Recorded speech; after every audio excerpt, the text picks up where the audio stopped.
to pursue a career in law because it gives me an opportunity to help people.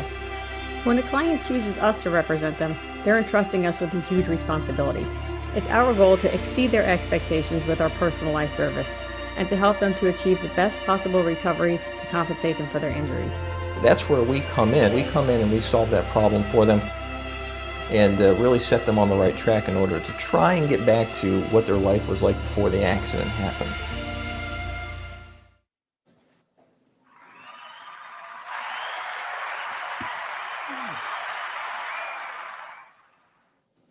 Hey, man, happy Tuesday, boneheads. And you're right. It's actually not Sunday. It's not, because we was doing how do you call it? We was doing biker shit. We was doing biker shit on Sunday, and you know, wait, what day is it? Today's Tuesday. No, it's Tuesday. Right. Well, anyway, it's Tuesday. We're doing biker shit on Sunday and Monday. Anyway, but we here. But in the meantime, man, how y'all doing tonight? We see a lot of folks already joined us, and I know we threw the curveball at y'all because it's a different day, but we see Austin, Fury, Beaker, Dagon Lenora, Frost, as always, our illustrious moderator. Frost is up in the house. Frost, what's up, Frost? We see you. Yeah, but it's a lot of folks I noticed that's plugging in with us is going to rock with us a little something tonight. And this is going to be different. But okay, so first thing, as per always, we want to get some business out of the way. After careful thought and consideration, we decided to tell y'all that a lot of the things that we talk about, any of the stuff that we talk about tonight, are our opinions only. Our opinions do not have any reflection or association with our clubs. We love our clubs, but this is us, not our clubs. So what we say, that's our disclaimer. We're saying this is our shit, not that stuff. Anyway, so had to get that out of the way. Oh, damn, there's Miami. All right, Miami, I see you in the motherfucking house, Miami. Miami said, good evening, everyone. She's talking to everybody. I see Pastor Troy up in the house. Pastor Troy, Fury. Fury said to smash that button. Smash that button. I'm not sure which button. It could be the like button. It could be the subscription button to subscribe. Hit the bell. The bell, that's for notifications. Hit that. Hit both, to be sure. Hit both.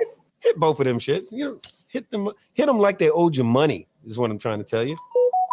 All right, we see Enid. Enid, what is your road name again? I don't know why I have a psychological block that makes me keep forgetting what your damn road name is. But Enid, what is your road name? I see you just Enid Munoz just joined us, but nobody calls her that. I just can't remember her road name all the time. But if you're watching, what is it? All right. Oh, Mama Duke says hello, Archbishop. Hey, Mom Duke. That's what's up. All right. Got your advice. Oh, and Enid's name is Ms. Lotus. Ms. Lotus is what it is. All right, that's what it is. All right, I knew it was something like that. Ms. Lotus. All right, cool. That'll work. All right, but in the meantime, so here's what's going on. So a couple of things, not to get too somber, but today's the 6th. But so yesterday was June 5th, and it something kind of struck me. Came across some information on the desk or email or something. But so yesterday was Breonna Taylor's birthday. So if y'all remember Breonna Taylor, the nice young lady who was at home minding her own damn business when the police came into her house and shot her up while she slept in her damn bed. I won't delve all into that, but happy birthday in heaven to you, Breonna Taylor. She would have been 30 years old yesterday. So we definitely wanted to take a minute to remember her. And so we've been doing, y'all know, we got the what do you call it? We've got the Big Boneyard Facebook page and the chats and all that stuff going on, and folks are really having a good time and enjoying that stuff. And ourselves, we post a lot of cool stuff, a lot of crazy stuff, and so do a lot of other folks. And Archbishop pointed out that man, you know, some of this stuff gets a lot of traction. People are really talking about some of that stuff. One of the things was sometime back, what was it? So the other day, here's a stupid one. It said, if you had sex with him 7 years ago, they don't count. That body automatically falls off your credit. You are redeemed. Well, apparently, some people agreed, some people didn't. We had a whole lot of conversation about that, and we're going to revisit that at one point. But I am curious to see what y'all think about that. So if you had sex with a dude, 7 year or woman, 7 years ago, you had sex with somebody, we're saying, hey, that don't count. the body automatically falls off your credit. So your credit goes up a little something, right? What do y'all think about that? Just over the course of the night, let us know how you feel about it. You know, but look, some motherfuckers need that 7-year break because, you know, 7 years ago, they was a straight freak. You know, he was doing it. Like I said on that post, though, that varies whether or not you had a kid. Now, if you had a kid bomb, that's like a hard inquiry. That shit that's an I-9 inquiry. That shit ain't going nowhere. That's there for at least 18 years. And it's just, yeah, it's there for 18 years. You can't take it back. It's there. Like, what's that? What Jamie Foxx say? 18. No, that's what's his name? Kanye. 18 years. 18 years. Anyway, so the other thing that what we were talking about is we actually this was, let me see if I can find it. So the one of the other posts that we made was, if you could get rid of anything on earth, what would it be? Now, of course, we heard a lot from, you know, because obviously we're a biker intensive organizational show and all like that. So we heard all kinds of things. Like one dude said, man, if I could get rid of anything, I'd get rid of road glides. I'm sick of them being up front. You know, you heard people talk about, I'm sick of, you know, cops pulling me over because I got on a patch. So we heard all kinds of different stuff. And then we heard other folks went political. I was one of them. I said I would get rid of Ron DeSantis and any other hateful, racist assholes just like him. That's what I would do. But what would you get rid of? So that's what we were talking about. And which led us to the show because it created an awful lot of conversation. So the description of tonight's show sort of went like this. And it said, so we recently had a post on Facebook that for some reason, we got all kinds of responses. I was basically asking everybody to play Genie in a bottle and answer the question. If you could get rid of anything on earth, what would it be? Well, the answers were all over the place. We had all kinds of bikers bitching about cops and profile bikers, potholes. I forgot about that. Potholes, bad riding weather. 2 people complaining about dirty politicians like Ron DeSantis. I won't give this guy a break, apparently. But long story short, it seems like the subject needs a little more time. So let's give it some time tonight here on the Big Boneyard. And so we legitimately want to know. So the phone number, speaking of which, I'm going to put that up because we absolutely want y'all to call in and let us know. So the phone number to call in is 310-870-8994. So we want y'all to call in. If you're making comments, make your comments for sure. But if you got a second, call in and actually let us know what in the whole wide world would you be getting rid of? And Frost, we see you there. So Frost, you never, I mean, you're doing your thing all the time and you're working hard for us. I would like you, Frost, sir, to pick up your phone and call us and tell us right quick. Interrupt your moderation thing for a second and tell us, what would you like to get rid of? Biker shit, non-biker shit? If you don't like your mother-in-law, you know, just let us know what you think. But in the meantime, we're going to start. So I already started with mine. And mine is, you know, I get a little carried away with mine because I won't give the governor a break because I'm still upset with him about a whole lot of stuff that he's been doing to the state. But that's just me. Not going to go too much about it. But let me see. What else? Hate bad riding weather. I would definitely get rid of that. And folks want to say, you know, we live in Florida. So we got 12 months of summer, basically.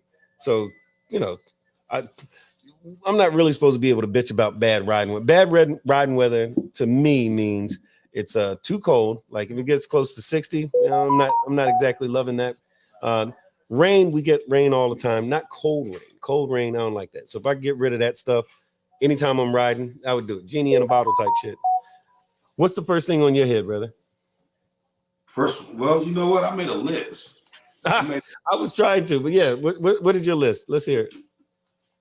You want me to go down all of them or just well, let's do one of them at a time, and then there's some folks that's chiming in, so we definitely want to hear from them too. But no, what's the first one? First one I got is racism. That's the first one. A lot of folks said that. Oh, and by the way, I'll say this real quick. So we had a new intro that Kenyatta had made for us. So we played the new intro, just a bit of it. It's a work in progress. A lot of folks like it. So Mike Ball, as soon as we played it, he said, "Oh snap, no way." But that's what he was talking about. But as you were saying, so racism, a lot of folks talked about that. But if you could expound on that a little bit. Well, you've had racism for the past 400 years.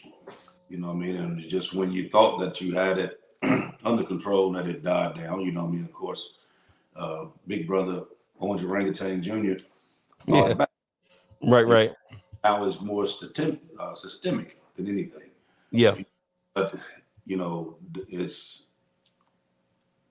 what happened was that all the stuff that was suppressed, that was hid for all these years because you didn't want to be, you didn't want to be put out as being a racist. Once you, like I said, if you got a president that calls the shit out like it ain't no big deal, then of course everybody else gonna come out the woodworks and start doing it. But but then too, you also got to think about this. As long as we keep dealing on the same thing, which is this racism thing, as long as we keep talking about this country is never going to be together as one, being able to do what needs to be done. And I think a lot of times dealing with the mainstream, the media, stuff like that, they put this stuff out there to keep it brewing. You know what I mean? Because as long as you can keep some kind of division there, you'll never get a group to come together. So I think it's a part of each and every one of us that we have to come to the realization that, this is bullshit. And the only way that we're going to be able to fix this is that we're going to have to stop the madness and do what needs to be done. Yeah. And it's funny, well, not funny, but the thing that you said that strikes me, I mentioned politics. I spent a lot of time in Tallahassee, the better part of the year, like 2, 3, 4 days a week, talking to these senators and congressmen and the House of Representative people, and on the floor addressing them, and then in the office with them keying and arguing and screaming.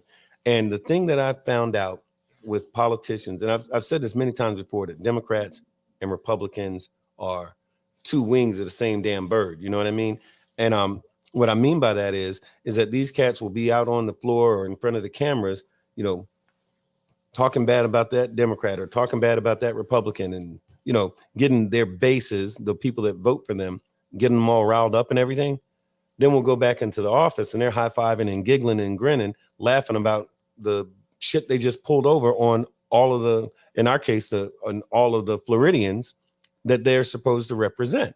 And I'm not saying all the politicians are that way, but enough of them were that way, to whereas they just made it real clear that they're actors. They're paid.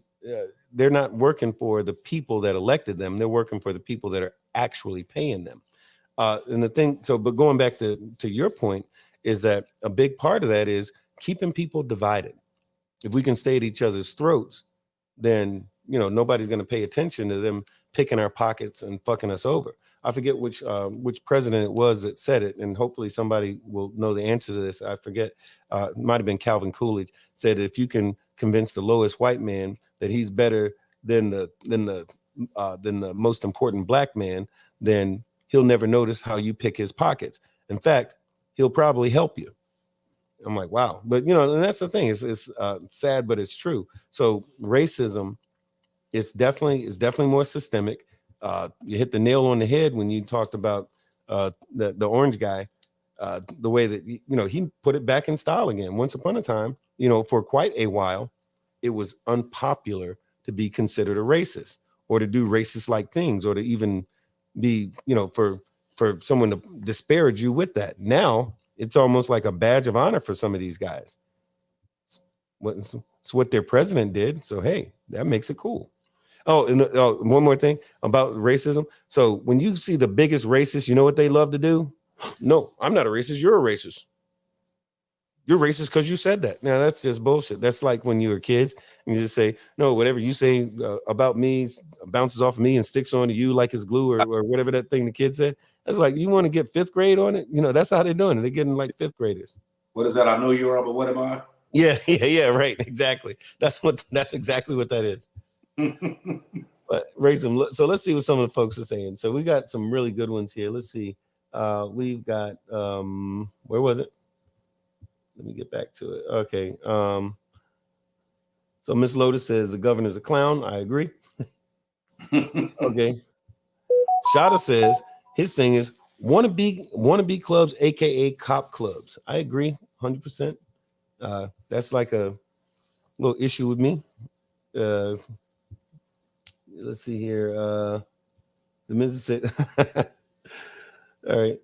Frost said the missus said get rid of the mosquitoes because she's somewhere getting ate up by mosquitoes watching the show.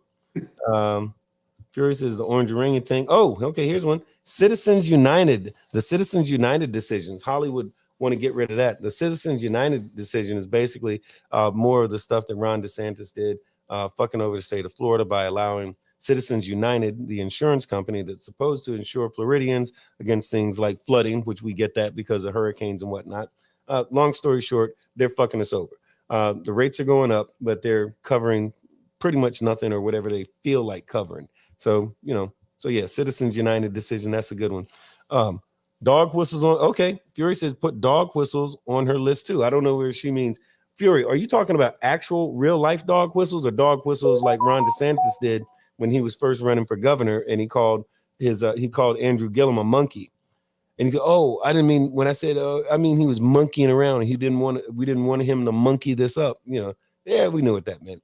He was calling him the N word, but he was being funny with it. But so I'm not sure which thing you were talking about, but that was called a dog whistle."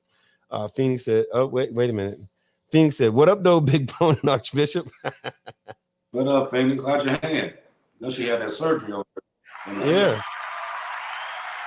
Hey, Phoenix, we hope you are doing better. We're glad to hear from you. And however you type that out, we appreciate it because it might not have been so comfortable. Phoenix did have a surgery just recently. I think she's got bionics now, though. Like Steve Austin, $6 million man. Let's see. The original millennial said he thinks that was President Johnson that said that. Austin Turnbull said, get rid of taxes and phones. Life would be much better. Okay. Lyndon B. Johnson, he's saying. All right. He's saying it's Lyndon B. Johnson that said that. Taxes and phones. Say what? You said taxes and phones? Yeah. Now, Austin said we should get rid of taxes and phones.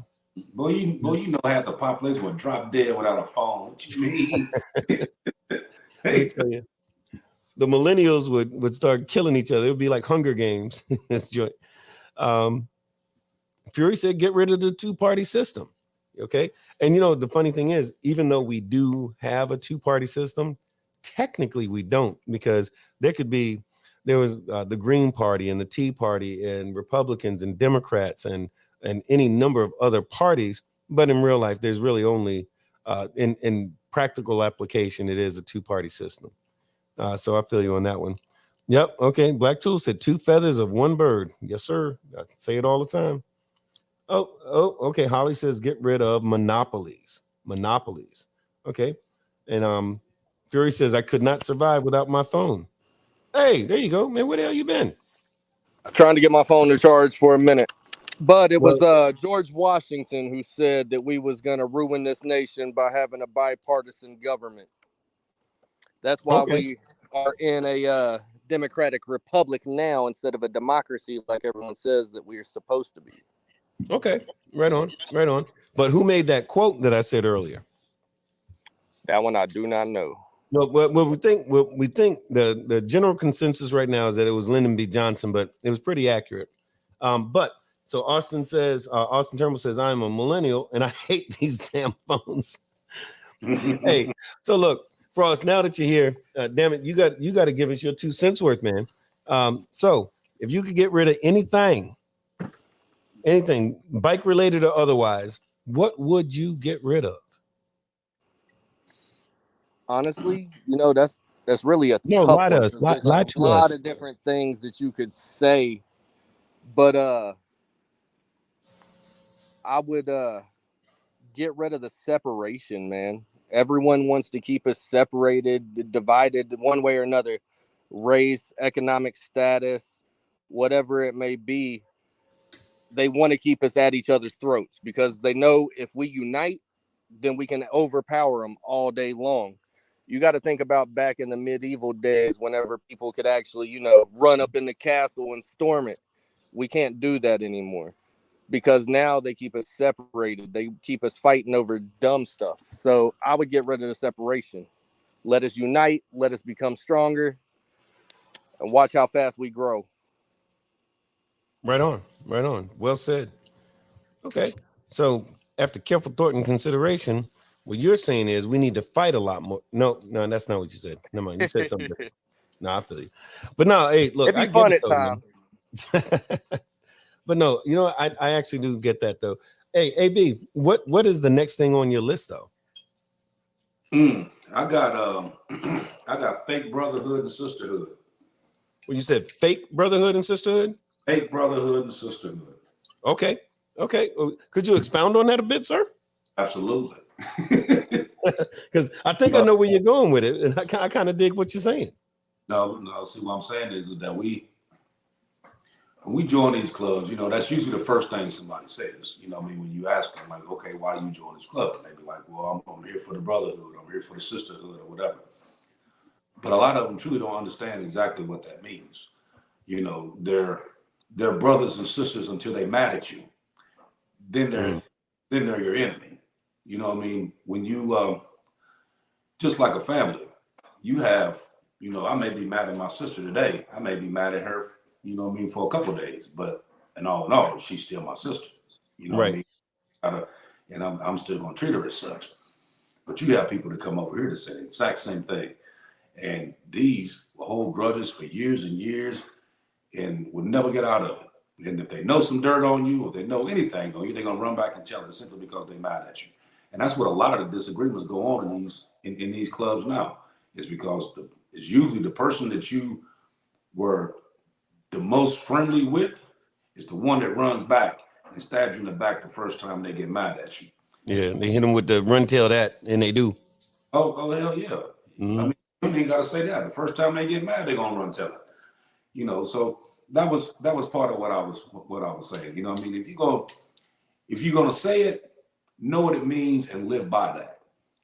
Right. You know, no matter what goes on, live by what it is that you said that you signed up for when you came over here. Then that's what you go with. Good, bad, or ugly. That's what you resort to. Right.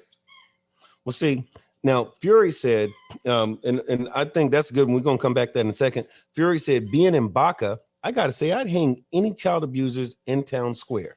And man, see, that's something that I think most folks could get on, you know, like most people could jump on that, right? But for some reason, it's something that we don't do.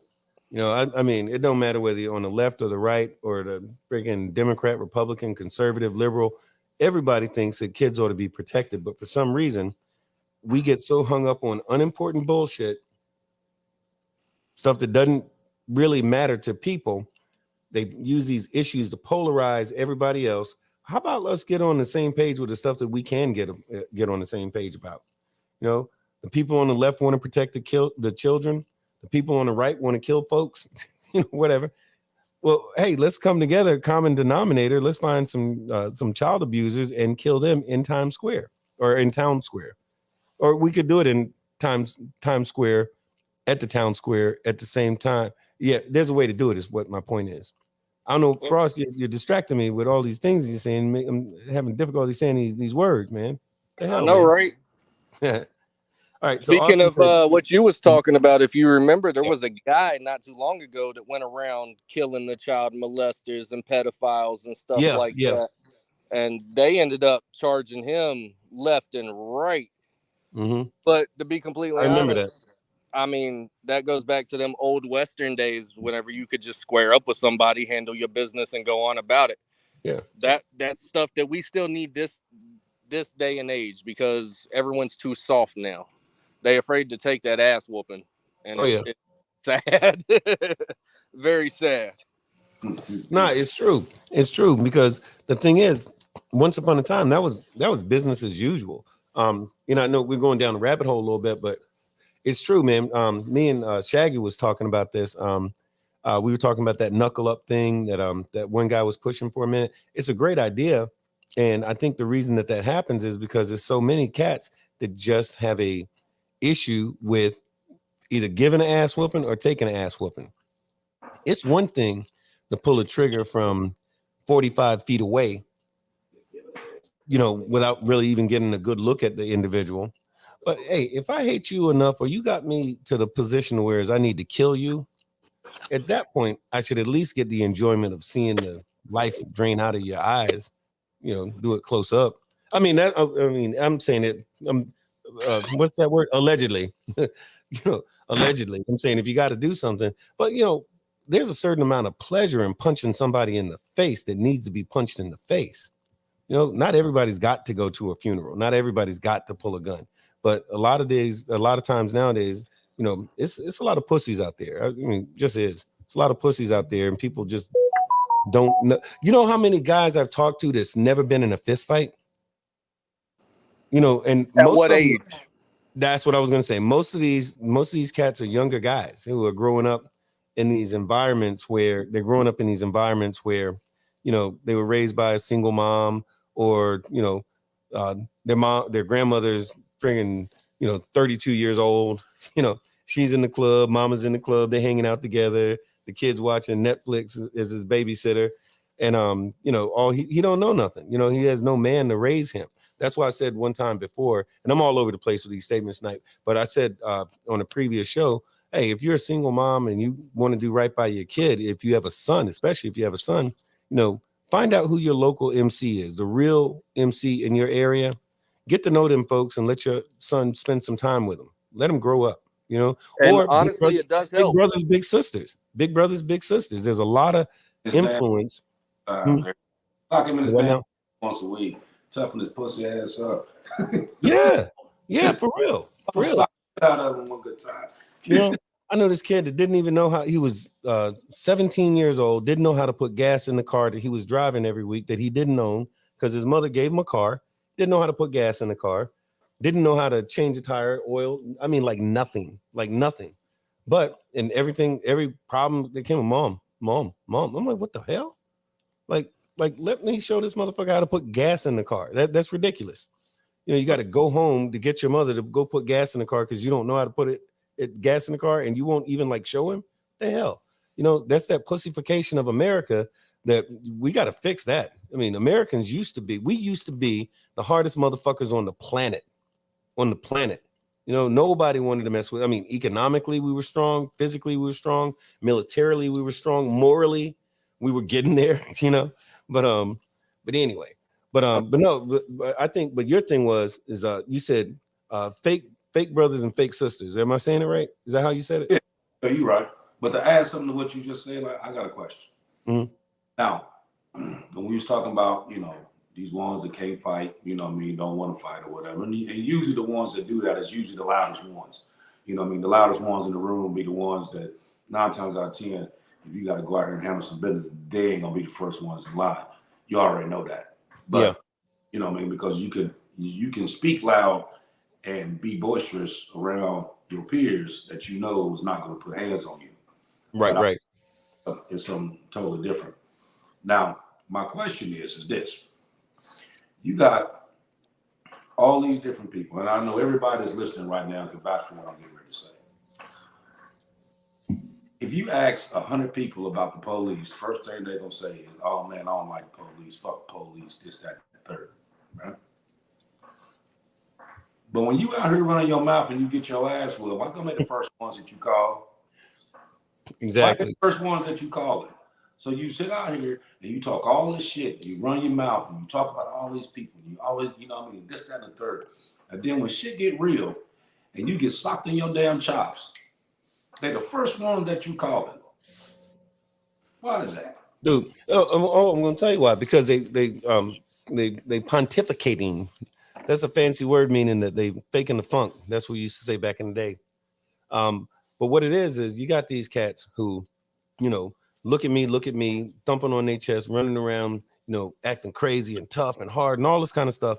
And when I see somebody with all that bravado and all that, I'm all this, that's usually the most pussified individual in the room. Because the reason they're doing all of that is because they're hoping that somebody buys into the fact, oh, that dude must be crazy. He must be tough. Oh, better not mess with him. Well, he's doing that so that you'll think, better not mess with him because he's terrified. He's terrified because he knows if somebody getting that ass, he's going to get fucked up, and he's terrified about the opportunity of him getting his ass beat because he can't give no ass whooping and he can't take one. So, but what he is good at doing is being an actor. And what actors do? They got their mouth wide open. They talking all this trash. But on top of that, it ain't about getting your ass whooped. It's about being exposed. That's a big one. Yes. That's a big one. You know, but I've seen it so many times before, man. So usually Usually when you run into that dude who's talking all that trash and doing all that stuff, you're right. He's afraid to be exposed. But there is a level of worried about getting that ass whooped too. Because, 9 times out of 10, when I've seen these dudes a lot when I was in the Marine Corps, you go out in town and there's some civilian, like in Jacksonville, North Carolina. No offense to Jacksonville, North Carolina, but they had some doggone civilians that used to hang out at these bars at a place called Court Street back in the day. And there was always one who was in there, mouth torn open, with a bunch of his good old boys, with him. And right when the shit get ready to kick off, you could see it in his face, like, uh-oh, these 6 Marines just stood up and got sick of my shit. Uh-oh. And then his boys like, yeah, kick his ass like you've been telling us for the last 6 months you're going to do. Do that stuff that you've been telling us about. And this dude is all of a sudden looking for the back door and humming. Well, see, what I really meant was this been a big misunderstanding. What are y'all drinking? Let me buy. And his boys are like, the hell happened to you? Damn, Cletus, I thought you was a tough guy who was getting ready to kick all these Marines' asses. Yep, Cletus was lying. Smack, and they sit down and don't say a word for the rest of the day. Cletus is a liar, is what I'm saying. But let's see. Hold on, let's see who's calling us. Hang on 1 second. Let's see who's calling us here. Hey, hello, and thank you for calling the Big Bone Yard. You got Big Bone 1%er, Archbishop 1%er, and Frost on the line with you right now. Who is this? This is original millennial Kenyatta, whatever you right want to on. call me. Yeah. What's up, Mr. Big Bone? How you doing, Archbishop? And to the what's the other guy's name? Frost. Frost. That's Frost. What's up, Frost? Yeah, I agree with you. There's a lot of cowards out here that have never been in a fist fight. But as far as what I get rid of, one of the things I get rid of is the Harley Davidson snobbery. I'd get rid of the Harley Davidson snobbery.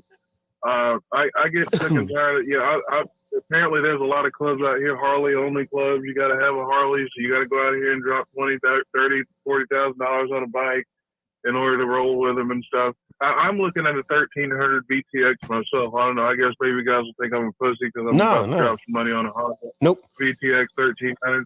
Okay. Well, no. But go ahead. I'm going to tell you about that. The Harley.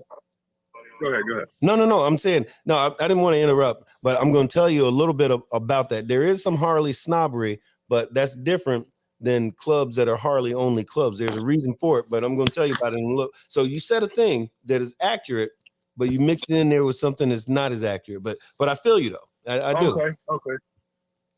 Okay. Well, I mean, I get, from my understanding, that has more to do with the heritage and the American heritage and whatnot. But I just, you got some people that take it to the extreme. Like, they don't want to wave at you unless you got a Harley, and you're not a real biker unless you got a Harley and all that kind of stuff. And I just think that's kind of silly. But I get what you're saying. I may have that confused. But but that's you're right. what I'm talking about. The whole the snobbery when it comes to telling people they're not a real biker. They're not really part of the lifestyle just because they don't have a Harley and all that. And I don't agree with that. That's kind of stupid. Look, I ride a Honda. I ain't even gonna lie to you. It's a 1300. It's a 2010 Honda Sabre Custom with a shaft drive, which is a nice there's bike. Nothing wrong with not having the American bike, but traditionally, it's culture and heritage that keeps the American bikes alive. Well, let me jump in there a little bit, Frost. So there's a couple of different things going on, and my little head's about to explode. So I got to tell y'all this. So there's a few things going on at the same time. So in America, in this country, when folks first got into motorcycles, of course, there were actually a few different options. The reason that, and first of all, as it relates to a lot of clubs, there's a number of different clubs. I'm speaking about motorcycle clubs in general, or specifically. Motorcycle clubs fall into several different categories as far as the motorcycles that they ride. For those of y'all that don't know, certain clubs dictate the type of motorcycle that you can or cannot ride. So some clubs are literally sport bike only clubs. There's an excellent club out there, LOD. I know them well through many chapters throughout the United States. They are the closest thing. If there was a legit OMC, damn near diamond club, that's on a sport bike, it would be them. And they have it in their bylaws, and they are strict with this. Their members during club functions, even if you own a Harley, you don't ride that Harley when you're doing club stuff. You're on a sport bike. That's what they dictate, because that's what they can. There's a whole reason behind that, which I won't get into now, but they are a legitimate sport bike club. There's other clubs that have that where you can ride with it. If you got 2 or 3 wheels, that's what you're riding. You know, but those same exact clubs will say you can ride whatever you want as long as it's doesn't have more than 3 wheels and has at least 600 cc's. Right. So they're talking about the size of the motor, not necessarily the brand of that motorcycle. Now, as it relates to certain other motorcycle clubs, the Harley only clubs, most of them are not necessarily Harley only, they're American only. So Harley is the most popular of the American bikes, but those same clubs might have somebody on a Victory or an Indian or any other, or even a Swift. It's an American made motorcycle, and that's what they're talking about. So where that came from was historically, there's certain clubs that I'm very familiar with that started, their original members were coming back from like Korea and Vietnam. They were in the military. And as a result of such, and during that time, especially in the 60s and the 70s, there was this big move, and even into the 80s, where people were saying, hey, American only, buy American, buy American, buy American. And people that were buying cars, you were looked down on if you had a Mercedes or a Toyota or a Subaru.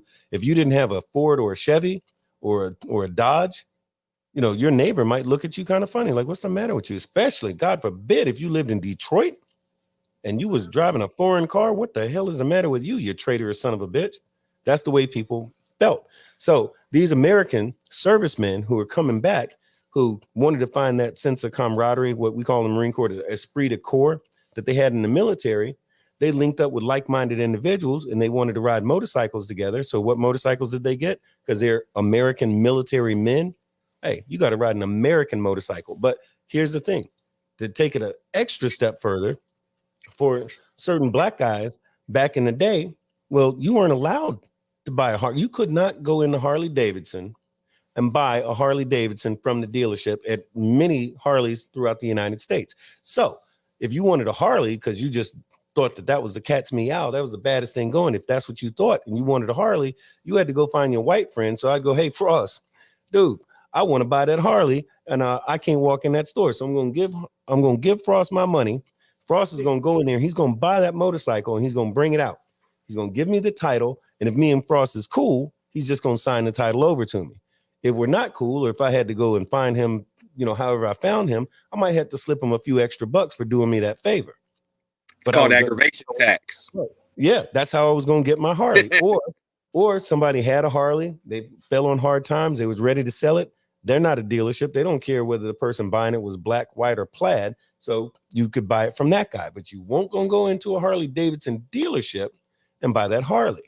And as crazy as it sounds, flash forward a lot of years. So here we are. You got anybody who wants to ride a Harley is on a Harley. And it took Harley up until just over the last 12 to 14 years that Harley Davidson started acknowledging the fact that a big part of their customer base was black folks and brown folks. They call them Harleystas.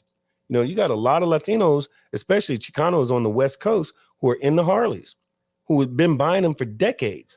Harley just now got to the point where they started acknowledging, wow, we got some black folks and some brown folks and women who are buying Harleys. So I say all that to say this. There is some snobbery going on amongst these folks that are on these Harleys, but the reason that certain clubs have Harleys is not because they're snobbish or anything like that. It's because their clubs are old. The 1%er tradition, as far as that is concerned, and OMC tradition, is to embrace riding an American motorcycle. That has nothing to do with looking down on Jap bikes or anything like that. I personally, I've got a Raider with the 1900. That's a Yamaha. Got one of those. Got a Kawasaki Ninja. Got a Harley. You know, in fact, up until not that long ago, I had a couple of Harleys. So I'm all over the place. I started in a sport bike club. Used to race motorcycles. I wasn't racing a Harley. I was racing a Kawasaki Ninja, and winning, and winning a lot. You know, getting that ass. But that's not the point. The point is, but that's a good point. There is some snobbery. So you see these guys who feel like, oh, one last thing. I'm going to say this and shut the hell up. There was a dude in a club with me years ago who used to say, man, I wish this was a Harley only club because these guys are only spending $5,000-$6,000 on these sport bikes. Whereas if he was a grown man, he'd spend $20,000 and have a Harley. And this is somebody that me and Archbishop know, and he still feels like that today. Like, you're not enough of a man if you don't ride a Harley, because Harleys are expensive. Not because it's the best bike out there. If he had said it's the best bike out there, that would be one thing. If he said, oh, it's the style and the class of it and all like this, he said no. He just dug the fact that it's expensive and eliminated people who weren't in the same financial bracket as him. So, but that's a whole other subject. So, I done went down the rabbit hole enough on that one. But, a whole lot of them on Harleys that can't afford it. There's a whole lot of them that got that. Oh, yeah. But you got I can't afford it. I ain't gonna lie. I went and I rode. Yeah, I'm a working millennial, man. I can't. I don't have Harley money right now. That's why I'm dropping this money on this 1300 VTX. I got a replacement bike, so I'm having to do that. So I guess I'm gonna have to. That's the great bike, though.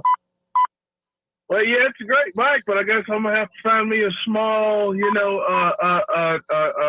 I guess what they call subpar underling club or something like that will accept my piddly ass on the 1300. There's a bunch of clubs. There's a bunch of clubs that a Honda VTX is just fine. I'm saying there's certain, and there's only a certain group of clubs that say you have to be on a Harley. That's not every club. There's actually only 1% of the club. I'm teasing. I'm doing play on words, but no, it's a smaller percentage of clubs that are going to say you have to be on a Harley. Now, if you're riding with a hog chapter, Harley owner group, HOG, Harley owners, a Harley Davidson owner group, well, that's a Harley thing, but they have victory groups, and they have M109 groups and all this kind of stuff. So you can ride what you ride, man. It's, two wheels, one, what's that thing that 2 wheels, 1 love, But the thing is that the idea of the wind is all the same. It doesn't matter. So just ride your shit, man. Right. But yeah, so don't. Right. But yeah. Listen, but in regard to those people who look down on you because you're not not riding a Harley, I guess you could say fuck them. Yeah, that's the fuck them. You know what I mean? Absolutely. Yeah, I'm just messing. Y'all just kidding. That doesn't bother me for shit. I mean, hey, I'd rather, because it's a very reliable bike. But one more thing before I jump off, man, I'm not going to hog your line, but one more thing I get rid of is fear. Is what? I get rid of fear. I think fear motivates a lot of stupid ass decisions out here these days. Even racism. I think a lot of racism is based on fear. I think a lot of people's dumb decisions when it comes to money is based on fear. A lot of decisions we make in regards to relationships based on fear. A lot of things we join is based on fear. We're scared of being on our own, scared of standing on our own 2 feet and 10 toes. I think a lot of stupid decisions that people make are based on fear. No, if there's a way to get rid of fear, I get rid of fear. Well, I think fear is here I go with my pontificating. But man, fear is everybody has fear, right? It's how you manage it that matters more so than anything else. Managing, overcoming your fear, confronting it, and realizing sometimes that fear is unfounded. Hold on one second. Let's see who this is. Hey, hello, and thank you for calling the Big Bone Yard. You got doggone Big Bone 1%er, doggone Archbishop 1%er, and Frost, and I think we got Original Millennial still on the line too. But who's this? This is Logic. What's going on? What's up, Logic? Hey, I finally got y'all on a live. That's what's up. Yeah, you don't call, you don't write. You're kind of funny acting, Logic. People been talking about. No, I'm just playing, man. No, it's good to hear from you, man. It's good to hear from you. It's good to be heard from. Yeah, I wanted to. What I wanted to, I know y'all had passed the subject when we was talking about people not wanting to fight these days. I had just put up a post earlier about people. Everybody wants to act tough these days. Everybody don't want to be who they really are. They see people.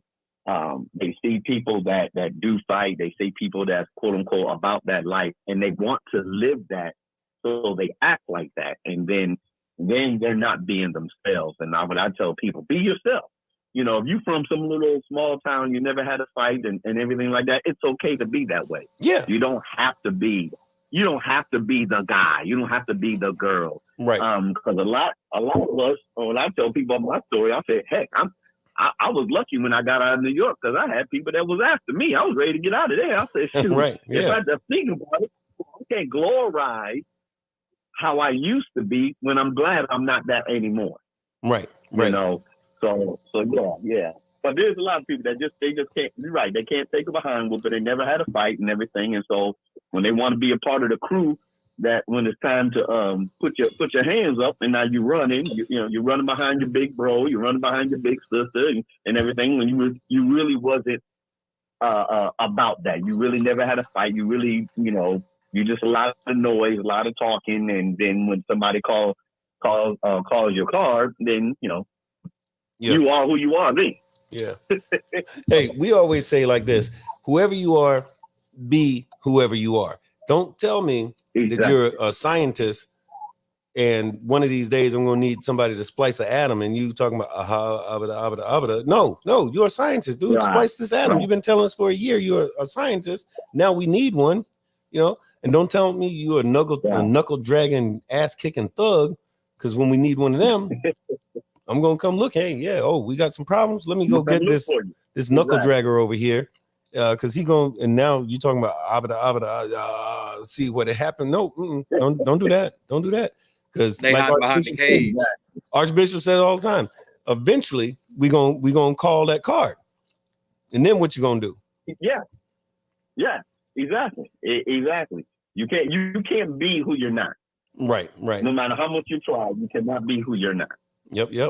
So, no, that's a fact, man. And the one thing I would get rid of is those credit bureaus, Equifax, and all them. I think they done messed up a whole lot of people. Yeah. Get rid of Experian, Equifax. What's the other one? Yeah. What's the one with the cow on the commercial? Get rid of all those guys. All three of those guys. Four of them guys, whoever they are. No, I hear you. All right. So we got to get rid of them. Hey, Archbishop, what's the next thing on the list, man? I got, this is a funny one though. I got clubs with 20 members and 5 bikes. Okay. By the way, you ain't seen that though. Tell me you ain't seen that. Where you go to an anniversary, cabaret, however they want to call it, and you see one club come in and they all do color count, and it's about 25, 30 of them, and they win the truck. And you see them when they leave, and everybody get in the car, and you see 3 bikes pull out. Right. I saw a passenger van. I saw a friggin' passenger van at an annual where these cats they came up in the joint like, man, it was like something off the movies. They came in there. I'm like, it's like they had their own theme music. They came in looking cool. They was like, it was bouncing with it, I mean, I was like, wow, look at that. So in my head, I'm thinking, when you go, like a lot of times when you see like a lot of get-togethers and stuff like that, and you see these clubs coming up in there, you know what I mean? And a lot of times, half of them ain't even really members anyway. A lot of them, they throw them, you know what I mean? Like, here, word is why we going over here, so that when you have enough people to win your little trophy or whatever, you know what I mean? Because that's what they're going for. They going for trophies, you know what I mean? The bike riding party was like, yeah, I ain't even, they start these damn clubs, need 5 to actually start. I mean, of course they keep that, but then they start going for numbers, you know what I mean? And it don't really matter whether they had a bike or not. They just throw them in anyway. Now I know several clubs throughout that we had to talk to and say something to, or had a conversation with, like, man, where the bikes at? Yeah. Where the bikes at? And then when they did actually show up on bikes, like I said, it's about 20 members. You got about 5, 6 of them actually got a bike. You know what I mean? Now, that's just that ain't a Florida thing. That's a countrywide thing. Yeah, it is. So while I'm sitting here talking about this right now, I guarantee it's 6, 7 people that's on here right now that's listening. Like, I know of a club like that. You know what I mean? And you know it. You know they doing it. But what do you do about it though? That's the thing. Right. Let me say this too. If the last 5 motorcycle events you went to, you had to get out of the vehicle to put your rags on, you might be who we're talking about. I'm just saying, you might be that one who we're talking about. It's a possibility. But hang on one second. We got somebody calling us. Hey, thanks for calling the Big Bone Yard. You got Big Bone 1%er, Archbishop 1%er, and Sir Frost on the line with us right now. Who is this calling us right now? Hello? To get out of the vehicle to put your rags on, you might be who we're talking about.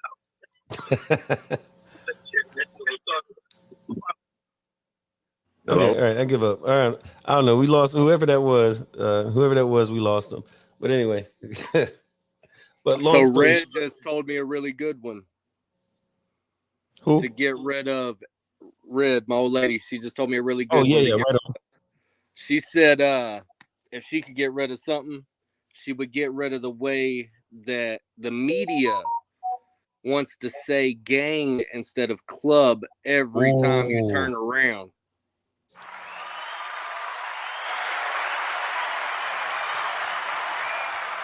That's a good one. Rib. Good looking Rib. Good one.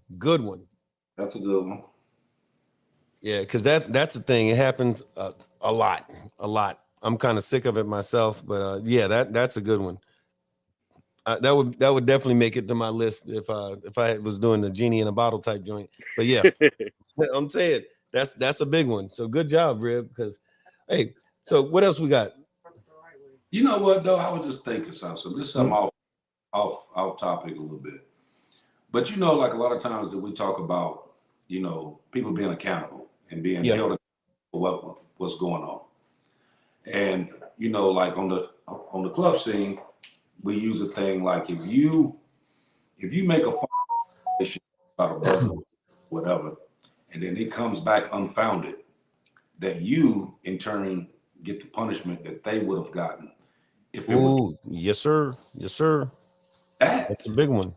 Be a law across the nation, and I'm gonna tell you why. Because you have people, you know, like I said, we watch the news. I mean, I watch the news every day. I watch the news. Hell, I've been on the news. When they're telling the story, they don't have to tell the actual truth about it. They tell enough so that you can, number one, think it's exciting. Number two, be able to change your mind or your interpretation on what it is. But they never have to account for it if it's wrong. Right. So you don't never hear them go back on there and say, oh, well, we talked about this story six weeks ago. Come to find out, that was all a big lie. None of that never happened. So we apologize to the one that we blasted and put on TV every day last week. We sorry. You know what I mean? Don't do that. You know what I mean? But they keep that out there though. You know what I mean? So, you know, just like there was a guy, think about the people who've been locked up, and they've been locked up for 15, 20, 30 years for something that they're saying the whole time that they never done. Right. Now, during the time that they going through the court proceedings and trials and all that, they on TV every day, and they did this, they did this, they did this, they did this, because it does a couple of things. Number one, it tells everybody what's going on. Two, it puts in everybody's mind a picture that they want you to have in your head. And three, if you ever make jury selection or whatever, you already got this in your head, so you're never going to get a fair trial anyway, because it's already been put in your head without you even realizing what's going on. Because a lot of people these days really don't do their actual research to see exactly what a lot of this stuff is really about. They just go by whatever they hear. Oh, look, it's facts. So I feel that they should pass, you know what I mean? If you want to pass laws, you know what I mean?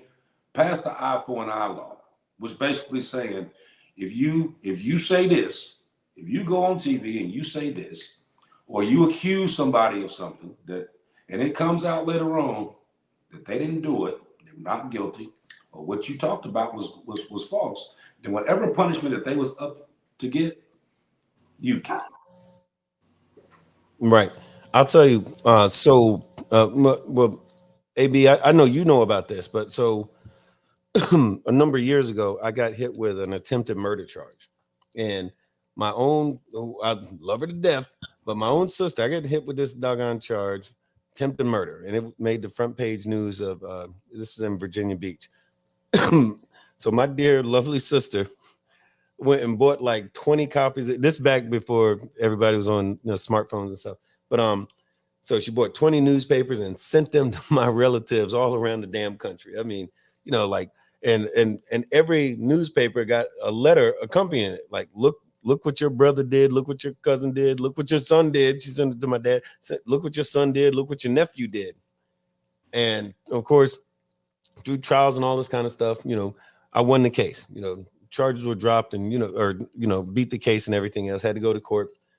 I'm good. Didn't go to prison, nothing like that. All charges dropped with prejudice, all that.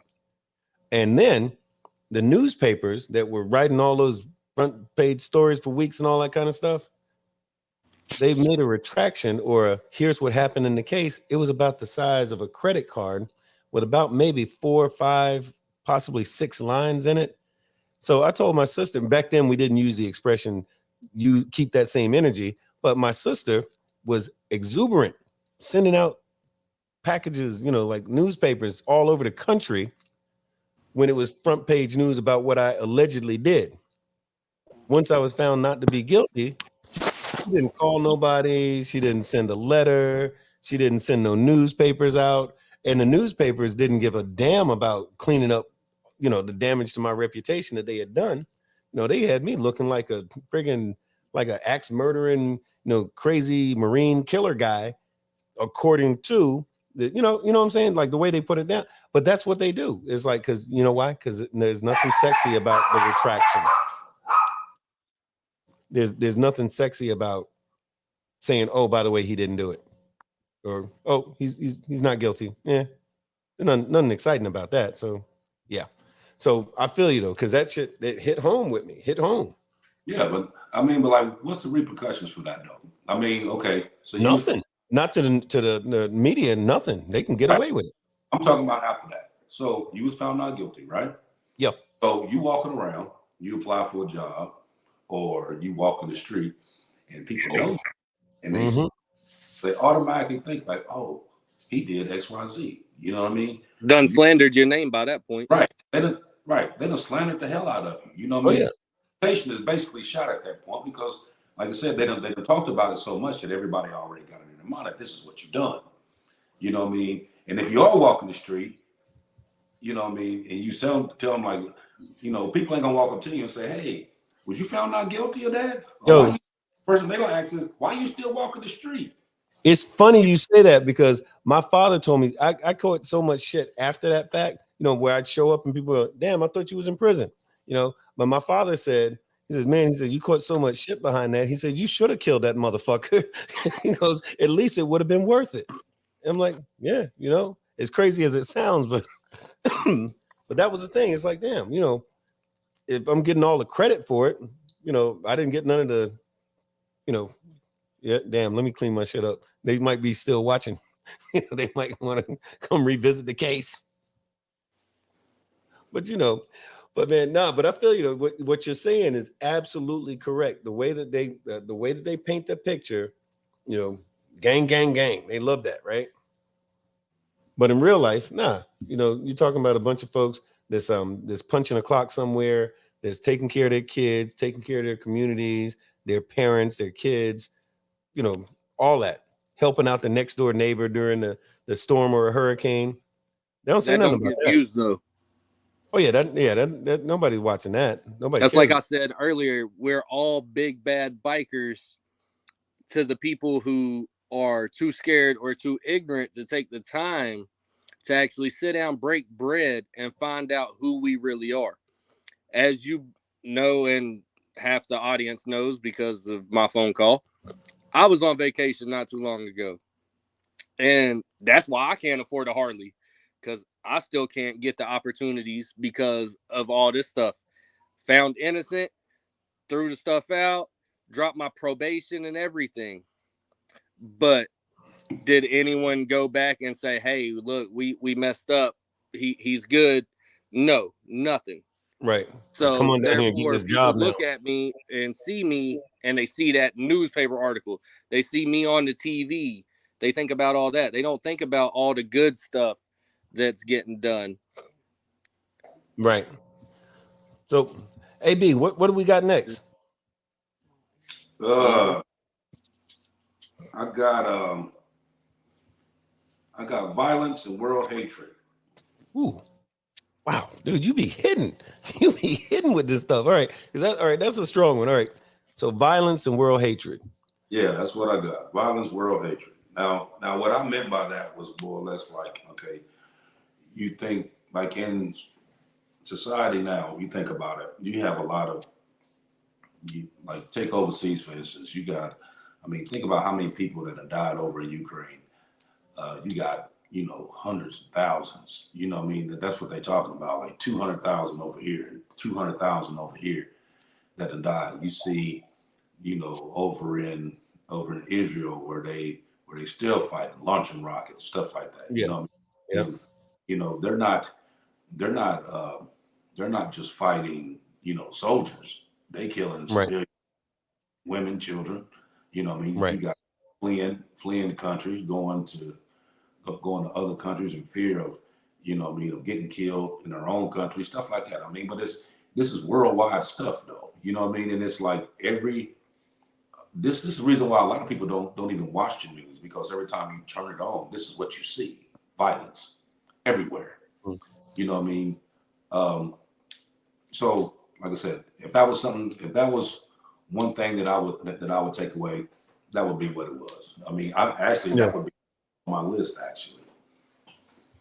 So here I go with another quote. I think this is from Sun Tzu, The Art of War, and it says that war is politics by other means. And what that really means is that's something that's always struck home with me a lot because of my background and whatnot. But and basically the way I always equated that is that if you have a disagreement, be it from one club to another club, from one group of people to another group of people, whether we're talking about the Civil War, whether we're talking about the war in the Ukraine right now with Russia, whatever it is, when you're talking and you're going to Parliament, or you're going to the House of Representatives, or you're going to the United Nations, it's a conversation, it's a debate, it's a give and take, right? It's politics, right? When we get to the point in any of those scenarios where we can't talk anymore about anything, and talking is just not, and if one of the people involved, one of those sides decides this conversation, this debate is not going to change anything, I'm not going to get what I want, we're not going to move forward, it's a waste of time to keep talking out of our mouths. That's when war starts, because war is politics by other means. So, we're going to communicate something to you. We're going to communicate it to that ass with these bullets and these bombs and these whatever else we do to wage war. We're going to communicate something, and we're going to make a decision based on that level of communication. So that's what happens. That's where violence ensues. No matter what the situation, violence ensues when cooler heads cannot prevail or don't prevail for whatever reason, when people make the decision that we're not going to have any more conversation about this, but we will communicate. So war, politics by other means. So, and that's what we're seeing a lot today. We see that here in this country. We see it in a lot of different fashions in this country, but we also see it in a geopolitical standpoint. When we see, like you mentioned, Israel and Palestine, Russia and the Ukraine. We've seen it just so many times. We see it on a daily basis in the United States with systemic racism, because that's a war. Folks don't actually realize it sometimes, and people are like, oh man, that's a grandiose statement saying that racism is war. It is. It's a war against a class of people for some real bullshit reasons. I mean, and that's a whole entire other show as to why that goes on. But there's hatred and fear, which one of the brothers said a little earlier. People do a lot of stuff not because they legitimate. See, fear causes hate. Alienation causes hate. Because how you gonna hate somebody you don't know, right? You're gonna hate on somebody that you don't know because you don't know. You don't know who they are. You don't understand who they are. You know, people fear the unknown. You don't know them, so you fear them. But here's the funny thing about all of that. Most folks are more alike than they are different. Most people want to keep a roof over their head. They want to have something to eat. They want to take care of their families. They want to have a good, decent life. Everybody don't have to be a bazillionaire to not be mad at the world.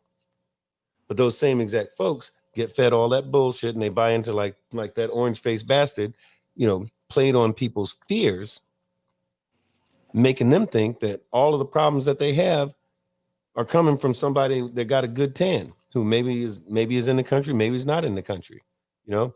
We've got in the state of Florida, we've got a governor who wants to erase the history of black folks. His opinion is, well, black people, they were slaves. We brought them here. They were slaves for a while, and now they're not. The end. We don't want to hear shit else. But European studies is still very much accepted in all Florida schools. African American studies, not so much. I could go on and on, but I ain't going to go down the rabbit hole. But that's a condition of his own biases and trying to encourage other people to embrace biases, because the more you don't know about who those folks are, it's easier to hate them because you don't know who they are. It's easy to hate on folks you don't know. But I digress. Frost, why you make me go down the rabbit hole, man? Damn. Man, it's what I do. I can't help it. He need no help. I bring that out of people, man. I can't help it. Man, this is a good list, man. What else we got? Let's see. That one. Homelessness. Oh, damn, bro, you killing it. Okay. Now, and the thing with the homelessness, the reason why I put that on there is because, see, this here would kind of, you can relate to this as well as I do. It's because that a lot of the homelessness that's in the U.S. are veterans. Yeah. Yep. And a lot of them, they had a bad time. A lot of one through Vietnam. They picked up at Agent Orange, and for years and years they said that wasn't an issue. Oh yeah, they said it wasn't a thing. They said it wasn't even real. Right. Said it didn't even exist, but now it does. You got PTSD. Mm-hmm. I mean, a lot of these soldiers came home and didn't have a home to come to. You know what I mean? The old lady gone, or they get home and they done been through wars, or they got a lot of mental stuff going on, and end up losing their family and their kids and everything else, and where they end up in the street. You know what I mean? These same people who donned a uniform and took up arms and went to defend this country, and you have majority of these people that's out here in the street right now. Yep, facts. That's it. What do you think, Frost? Honestly, as far as going off of him with the homelessness thing, there's so many buildings that I pass by or that I see that could be open for shelters and everything. All these older schools or whatever, because they built a new one that there wasn't necessarily anything wrong with it. They just happened to upgrade and build a new one. They could open that up as a shelter. Right here by my house, they actually built a new county jail. And the old jail, they sat there and let it be empty for 2 years, arguing about what it could be, what they could put there, blah, blah, blah, who was going to own it, because it was between 2 counties. They shared it. And the whole time, me and a few other people were sitting here talking about the outbreak of homelessness right here in this area. is just running rampant right now. It's got ridiculous. In the past 2-3 years, it's multiplied by at least 4 or 5 times. So that right there would be a good spot for them. I mean, I know that it's a jail. You ain't got to lock them in there or anything like that. Don't get me wrong. But it's got beds. It's got showers. It's got a kitchen. It's got places that they could actually be taken care of and watched out for. And everyone wants to blame them. But I'm sorry. I've met a lot of people that's gone through a lot of stuff. And as men, we don't get to open up about that kind of stuff. We don't get to talk about what's bothering us mentally or anything like that because we get frowned upon by doing so. So 9 times out of 10 as men, we bottle it up. But at the same time, we bottle it up to the point to where we just can't figure out how to get that release, how to get it out of our heads, how to get it to stop bothering us.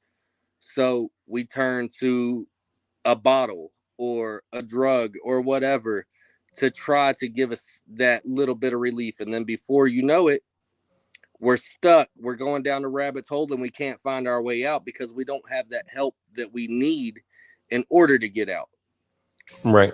But that goes along with the whole separation thing because there have been people who, you know, they come back. Don't get me wrong. I'm not saying everybody's like this, but you do have a lot out there that take advantage of the situation. They pull up in a Lexus or something in some ratty clothes and go stand in a Walmart parking lot with a sign just because they're too lazy to go get another job or whatever. Or they're just trying to get the spare money for their habit. So there are people out there that do take advantage of the system. But there are a lot of good ones out there that just need that help, need that assistance. I come from a military family, so I've seen a lot and been through a lot myself that, you know, mentally, I've been to where, you know, I needed help too. That's me and you have went and talked a few times because I've been to the point to where I don't know what I'm doing anymore. And I'm not going to lie. It gets hard sometimes.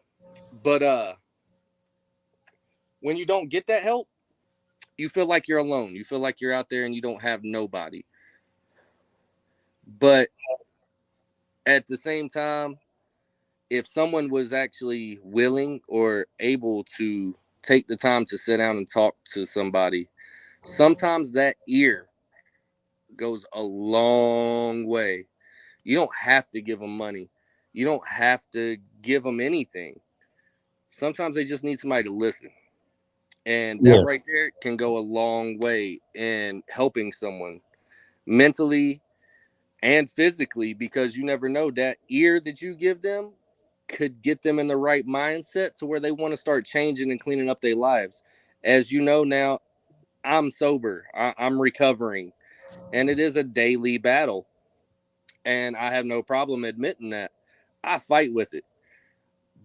Especially with the stress and stuff that I'm under. I fight with it.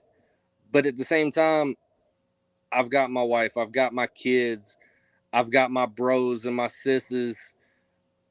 And as a man, I've got to stand up and I've got to keep going. I can't just let myself go back down that hole because I was trapped down in that rabbit's hole for a long time before I got out. And it's a blessing. Well, I'll tell you, Frost, you know, and I know that wasn't your goal to drop some gems on some folks, but I would be remiss. I would be real wrong if I said that somebody didn't hear what you just said that needed to hear what you had to say. You know, so I applaud you for staying in the fight. You know, I support you in your struggle. You're still funny looking, but we dig what you're doing. We dig what you're doing, man, and we appreciate it. And Rib, you know, Rib is holding you down, and we appreciate all of that, man, for real. I'll tell you a thing. So as it relates to this thing, there's a couple of folks that come to mind. This dude named T-Man, who he's the chairman of this Tampa Homeless Outreach, and he was also heading up the Tampa VA's homeless outreach program. And this dude would get out, and T-Man's like, he looks young as hell, but he's like 70 years old. And him and his big giant dog named Dozier, he would go out in the woods and find homeless veterans and homeless families and get them out of the woods or out of the street or off of the streets or out of the woods. They're camping out there, like just living, or I should say existing, not really living. And he's helped these people to transition from living in the woods, homeless, living on the streets, homeless, to living inside a house and getting a job and getting a car and reclaiming their life and looking back at it, having an opportunity again to participate in the American dream that they actually fought for while they served their country in the military. And so T-Man, hats off to you, brother. And Fran Hash, who's another one, she raises a lot of money and food and everything else to help these folks, and she does it all the time. So there's folks out there that are in that fight, and so yeah, people do need some help. And I think what happens a lot of times, we get a little confused because if you ever seen a homeless person, and look, I saw once upon a time, I saw a guy who was faking it. He was just trying to get money, went around the corner. I actually saw that when I was a kid. Saw this dude, and they did a news story about him because he did it so much. But guy went around the corner, peeled out of his little homeless outfit, jumped in his Benz, and drove home to his $400,000 house. I was like, whoa, what the hell? How could that possibly be? I was 16 years old when I saw that. That was years ago. And but the thing is, even though that does happen, the overwhelming majority of the folks that you see on the street do not have a Benz parked around the corner. They don't. They need help. And most of these folks, a lot of these folks don't want you to take over and just do everything for them. They just need the opportunity to step up. They don't want you to just take care of them. They just need an opportunity, and sometimes that opportunity comes in something to eat so they can make it to the next day, a couple of bucks so that they can do something to take care of whatever they got to take care of. And, as a country, Tupac, all right, last thing I'm going to say about that. Tupac did this interview years ago. And what he was saying is, he goes, how can you sleep at night? He goes, when you're a multimillionaire and you go to your house and you got 32 bedrooms, he goes, how can you sleep when you only need one of those 32 bedrooms? And it's people out there in the street that don't have nothing to sleep on. They're sleeping on the street and you got 32 bedrooms. You're throwing away food while these folks haven't eaten in 4 days. He goes, if you got 32 bedrooms and you haven't done anything to provide some comfort for somebody out there, then what are you doing? How can you sleep at night? And I was like, wow, that's deep. That's coming from Tupac. Like that was way back then. And but it actually makes you think, this is one of the wealthiest countries on the planet, and yet we have one of the most horrible homeless problems in like a third world country. It's ridiculous. Jeff Bezos alone could give everybody on this planet $1 million, every single person, $1 million, and still have money in his own pockets. And that one man alone could stop all of it, the homelessness, the starvation, everything, just by saying here. But then he wouldn't be part of that 1% no more. That would devalue. So he wouldn't have that elite status. That would devalue the American dollar, but that's a different subject. But I will say this, though, as for the Republicans in our audience, I will say I'm not suggesting that all these wealthy people just give up all their money. I'm not saying. Oh, I wasn't saying that either. Yeah, I'm just saying that if everybody was to take more of an interest in helping their fellow man, it would make the world a better place. It would make America a better place. I'm not saying you got to get, like, even right now, I struggle with this whole Ukraine thing. I know they're going through it, but I also am very much aware that when they were going through it in Somalia, in Senegal, and a number of different African countries, America didn't give a fuck. Still don't. But they're going through it in the Ukraine, and now we're supposed to give a damn. And they opened up the borders.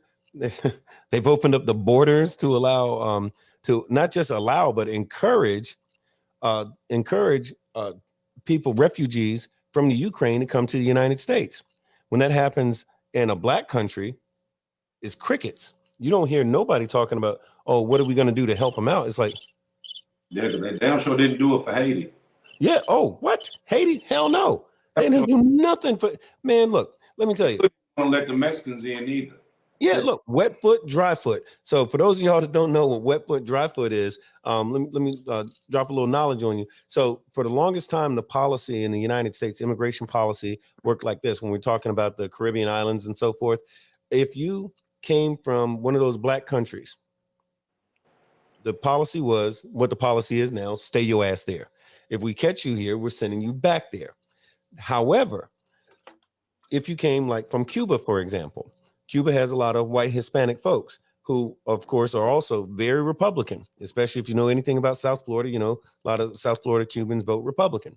So if you're coming from Cuba, the policy is wet foot, dry foot. What does that mean? That means if they catch you in the boat on the way here, they're going to turn you around and say, hey, buddy, get your ass on back.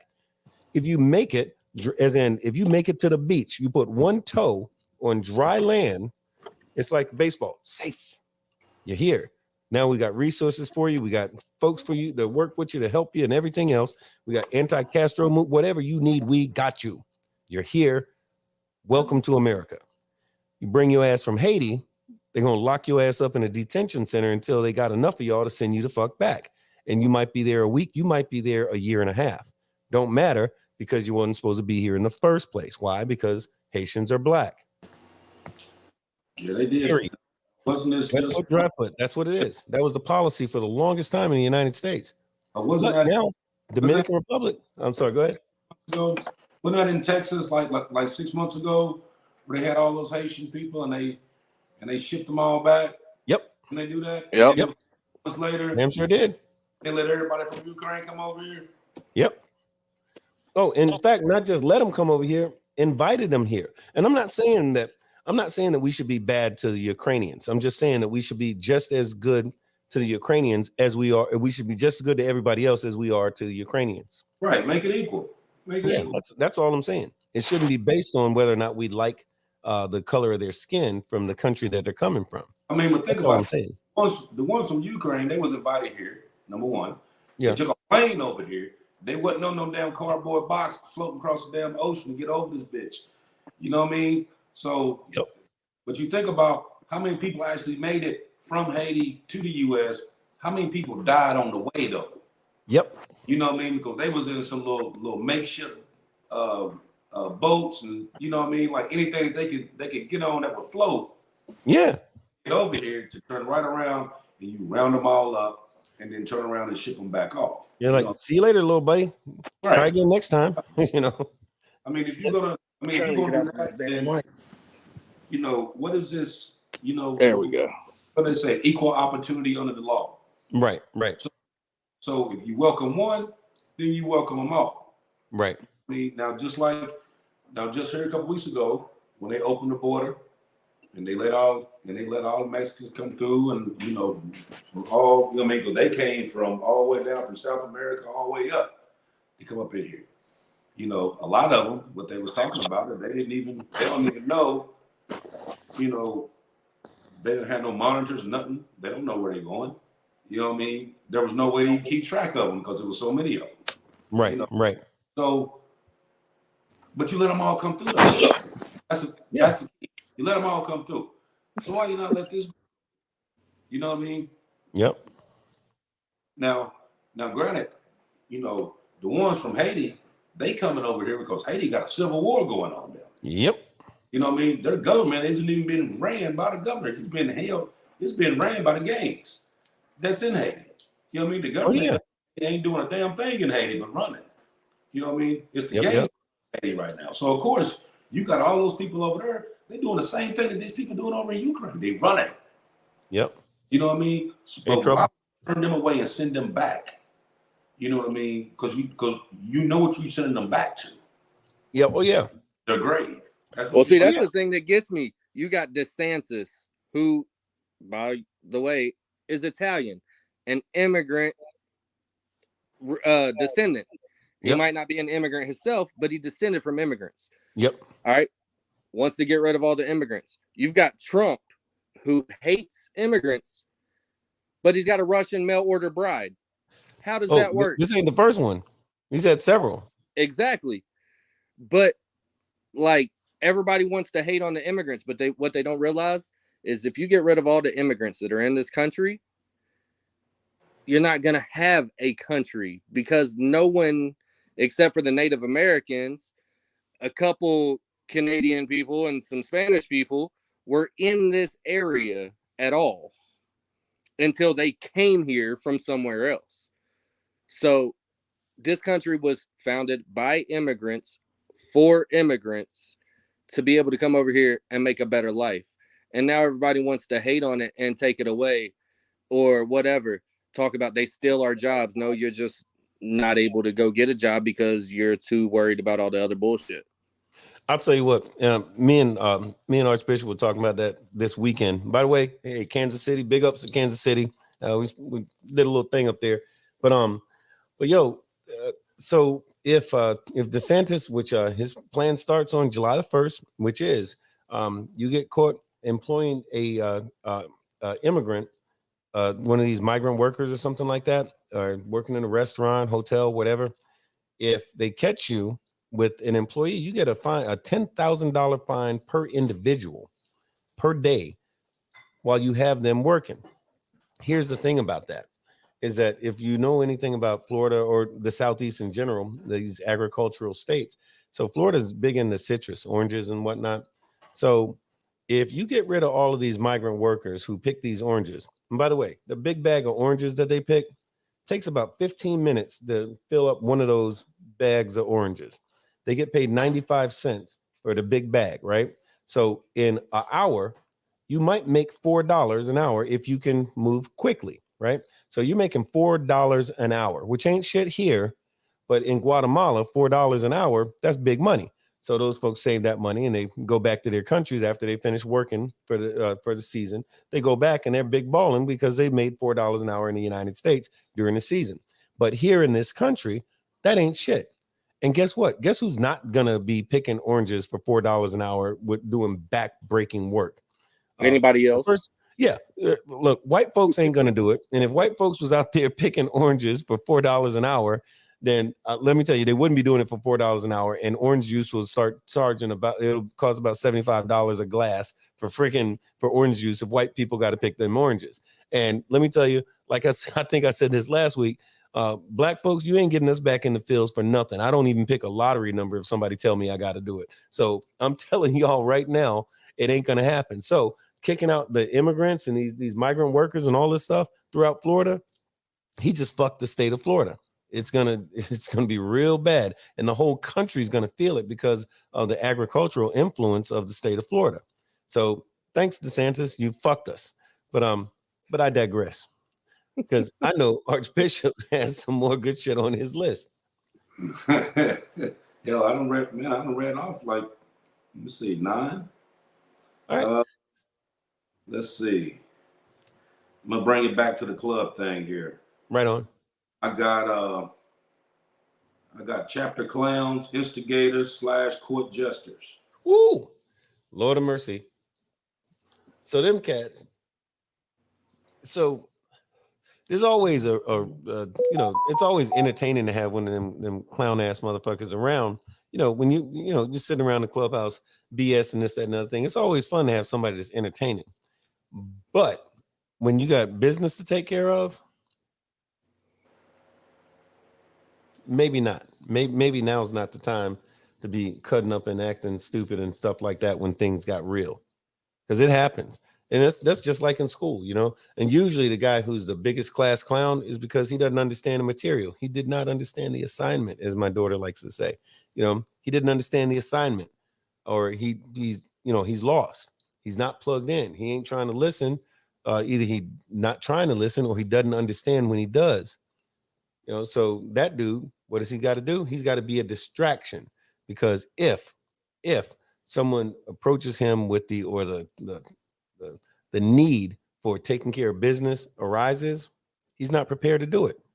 But he does have a good joke. He's always got a good joke. He can act silly and stupid, or start spouting conspiracy theories to try to distract anyone from doing anything I can do to keep these motherfuckers from doing what we do, that'll work. That's always good. Let me act like a clown to keep myself safe.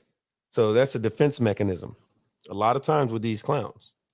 Well, yeah, that part's true. I mean, I think more what I was thinking about on that was like, you know, you have people that no matter what the situation is, they like to complain. Oh yeah. They're never satisfied. And what they do is that they put out just enough to gain an audience. Like you need a quorum. You know what I mean? Right.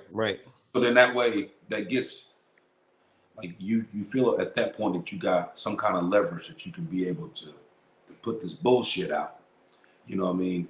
And a lot of times that's what it is. It's bullshit.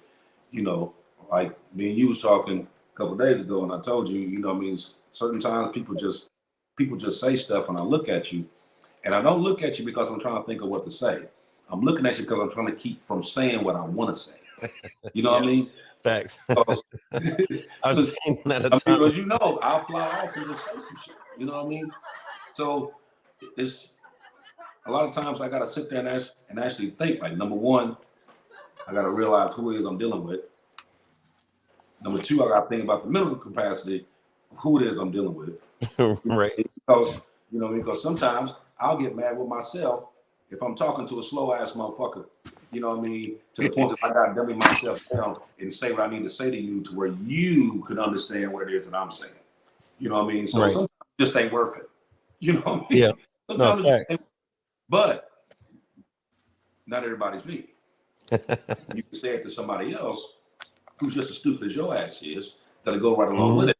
You know what I mean? And then that's where your cancers start. That's where your cancers start in these chapters. You got a couple little ignorant fucks that don't really know what's going on, that put their own little you know, shit in the game. Yeah. Yep. You know, 3, 4, 5 months down the road, everything that went to hell. You know what I mean? And it all done started from somebody who, number one, didn't even know what the hell was going on in the first place. Still can't tell you to this day what the hell is going on. You know what I mean? And if you actually asked them, will go completely around everything that you even asked them to even come up with an excuse as to what's going on. You know what I mean? It's kind of like I'm gonna say females because I don't really deal with dudes like that. I'm gonna say females on my point, to where a female will do something today, but she'll use the excuse for something that happened 6 months ago to justify the reason why she did some stupid shit today. You see what I'm saying? Yep. Oh, hey, let's see who's come on, phone.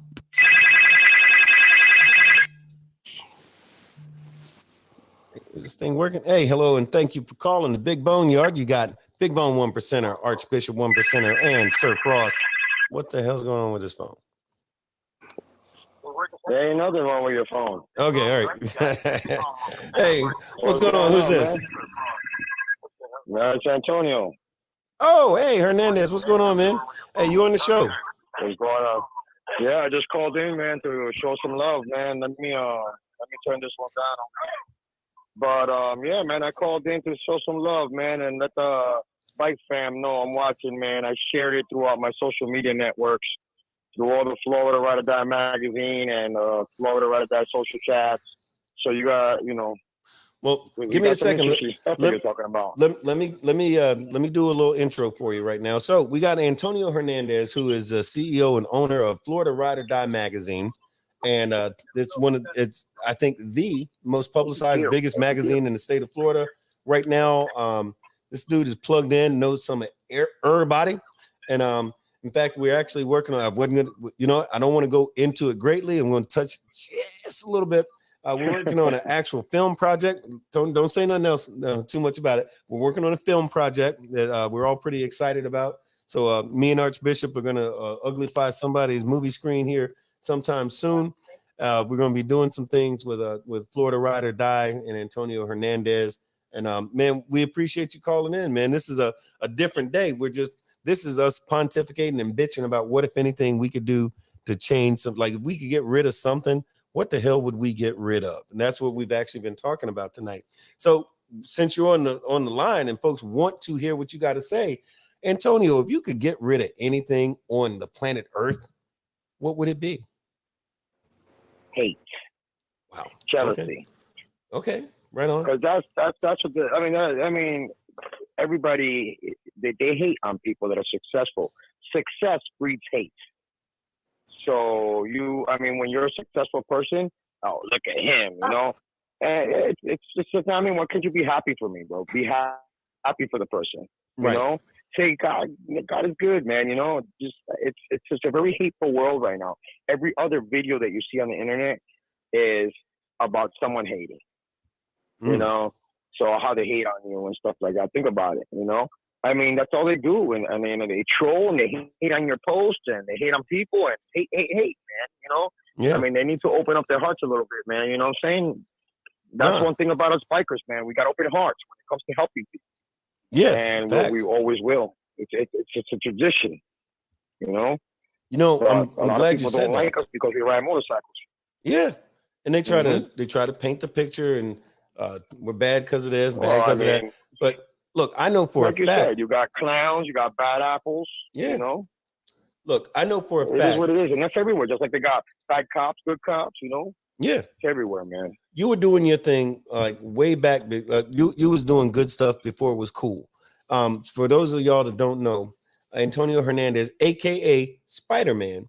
The reason I say that is because for a long time, without any encouragement or provocation, he found out that some kids like Spider-Man. So this fool decided, hey, if you like Spider-Man, I freaking love Spider-Man. So he went and took his motorcycle and changed it, painted it, made it into a Spider-Man motorcycle, which that in and of itself would have been enough for most normal people. This motherfucker goes and decides to go head to toe with a Spider-Man outfit, helmet, and all, and start going to the hospitals to see sick kids dressed up like Spider-Man, and going to schools when kids got some good grades and they wanted to get some accolades. Well, hey, that's pretty good that you got straight A's this year. That's all right, but it's not like Spider-Man's coming to see you. Oh, what? Oh, wait, he is? Spider-Man's here? Spider-Man rolls up on a damn big 1000 RR sport bike talking about, hey, what's up? I'm Spider-Man here to celebrate you. I'm like, hey, you know, you can do this fight. I'm Spider-Man. I'm going to do this cancer fight with you. So, yeah. So he was doing that stuff. Cancer, but that's what, autism. Yeah. You know, these are the sort of we things. Used to, you know, we had a crowd of people. Used to donate like gifts and stuff, like teddy bears and all kinds of stuff. So I used to have somebody in the car follow me with a trunk full of teddy bears and toys and stuff. And we'd go to autism, like Livingston Autism Academy. Yeah. Let me tell you something real quick. My first event, right? Yeah. That I did it, and I did it at Livingston Autism Academy because they needed a hug and squeeze machine, and the goal was to raise $1,000 because the government didn't want to pay for it. They're like, no, they don't need that. It's a sensory machine for the autistic children. So I did the event, and we raised $3,000. It was a success, right? Right. But like the night I came home, I was like, you know, I got a phone call from this strange guy. His name is Jasper Steed, and he's like, "Hi, I've been watching you." And I was like, "What's this guy?" And I was like, you know, I didn't know who he was. He goes, "My name is Jasper Steed. I own Autism Smiles. He's the creator of Angry Birds." Oh yeah. And he said, "How much did you raise for the school?" And I was like, $3,500. He said, "Well, I'm gonna write a check for $3,500. Where do I send the money?" So I gave him the number to the director of the school, and the director of the school called me back. He's like, "Yo, man, that Angry Bird dude, we raised $7,000. We're gonna do a whole sensory gym for the school." And I was like, "What do you mean?" He said he was gonna give you the money. No, he wired it. We got the money. I was like, wow. And God, you know, God is good, man. He watches everything that you do, man. And essentially, everything that I've ever done is 100% for the person. Like, if somebody got injured and we raise money for them, I've had them there with a bucket collecting all the money from the raffles and everything. They collect their money, or their family members, or we don't touch. Money does not sift through my hands when it comes to donations. I don't take the donations. If a donation is for like an autism school or cancer society, it goes directly. That there will be a representative from that cancer society or whatever there collecting the money themselves. So we don't. I believe that charity is charity, and it's 100%. take 20% of this and 10% of that. I don't want to hear that, bro. If you need any money, go sell something. Go. I like me. I go sell an ad. I make money off my ads. We print right now. We're printing 35,000 copies and sending them throughout the whole entire state of the magazine. And we're the only and the largest sport bike magazine in Florida. We got labeled #1 by what do you call that? Guys to Florida's Best. #1 in the state of Florida. #1 publisher. We even got an award. So we're doing pretty good, man. And I just want to give a big shout out to one of our major sponsors, attorney Fran Haas. We all love her. She does so much for this community. Her and Rex are all amazing. God bless them. Everything they do to help people. Oh yeah, so, definitely. Yeah, that's family right there. That's family to me. Yeah, right there. look, I remember. I love them to death, man. I remember years ago. I was doing an event. It was for the Tampa Bay Rider Down Fund, and I remember you brought a bunch of folks out there, and those folks, and people were like, "Oh, well, what is going to an event? How does that help?" Well, you guys came out. Everybody paid to get in, and everybody spent a bunch of money while they were there. And I think you brought like 20 people with you, and those 20 folks, if each one of those 20 people spent $20, $30, that's a lot of money that helps towards the Tampa Bay Rider Down Fund. And what happened at the time, we actually was able to raise a lot of money to get a guy who lost his leg. We was able to get him his prosthetic leg, got his bike repaired and painted so that his leg and his bike matched. And I remember you came out there, and that was a Fran thing. Fran, and after we were doing this thing, Fran was like, "Hey, if the event goes good, good. If it doesn't, it doesn't." But in the meantime, she did her part, wrote a big fat check to make sure that we were going to be successful. And it was way more successful than we ever thought. So we were able to do a lot of things. So your motivation and your attitude towards helping the community is consistent with what we do in the biker community. So, man, we fucks with you, Antonio, and we're going to keep doing that. And look, I believe in helping everybody out, man. I don't mind, somebody that's struggling. Your event, if you're having an event, I'll put it in my magazine. I'm not going to charge you for that. You know what I'm saying? You're doing a charity event. Why would I charge you to put your event on my magazine? It's charity, dude. You're trying to help somebody. I want to help you help somebody. And look, I don't got nothing against nobody. You know what I'm saying? I'm not going to charge nobody for stuff like that, man. And there's people that do. So, I mean, it's crazy. I think the most important thing that Archbishop wanted you to understand is just make sure that you don't get in the way of our shot when we're doing a movie thing, and just like get out of the way. No, that's all you, man.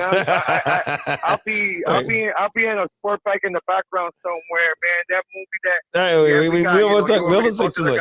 Don't say too much. Don't say too much about it. We're trying to give away. No, it's coming, man. It's coming. I'm still in the process of doing Line 'Em Up.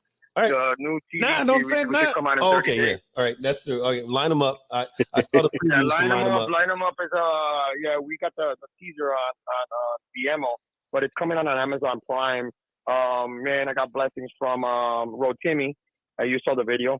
Road Timmy was like, "Oh man, the kid from Power, from the show Power." Yeah, it was awesome, man. I'm one of the head drug cartel bosses in the show, and it's a crew of 7 brothers that are hitting licks, and they killed one of my nephews. So now they got a big problem with the Spanish cartel. So, but as far as everything, it's their movie. We're working on it, and it's a real big hit, man. It's doing good. We just finished The Clock, and Sammy Slick, the Vampire Slayer. We're gonna do Hinder and a couple of other movies. The Halloween movie with Michael Myers. So we're doing a lot of stuff, man. But I can't wait to work with you, man. You're working with my guys. This is gonna be badass. You'll see. When, like you said, let's not leave anything to be said. We'll show when it comes. Right on. See. Hey, well, look, man. Look, good looking. We appreciate you dropping in and hollering at us for a little something, man. And but yeah, look, man, we gonna get up, man. Most definitely. Yeah. But in the meantime, definitely, you guys ride safe, man. God bless you, man. And if there's anything you need at all, anything that you want me to share online, I got a huge following. Whatever you guys need, man, you let me know, man. I'm for you 1,000%, bro. You know what I'm saying? Just give me a call, bro. I got you, bro. That's what's Whatever, up, man. You know what I'm saying? You're my biker family, bro. Right now, We ain't gonna call you. We're gonna tell you right now. We need you. Yeah, that part. Yo, and I'll tell you what. Give me a holler, Hey, man. we're definitely gonna do it. So for those folks who don't know, hey, thank you for joining us, man. Hey, that was Antonio Hernandez from Florida Ride or Die magazine, and we're gonna be doing some stuff with him. Man, thank you for calling us tonight. But I tell y'all what, man, this has been a hell of a good time, and the problem is that y'all know we could do this all night. I'll say one more because I got one text. Excuse me. Miami said, in regard to what she would get rid of, and she said she would get rid of the fear of losing her best friend. She's not bikerist, not biker-ish. She's completely the opposite of being bikerish, but she's talking about her best friend. That's me.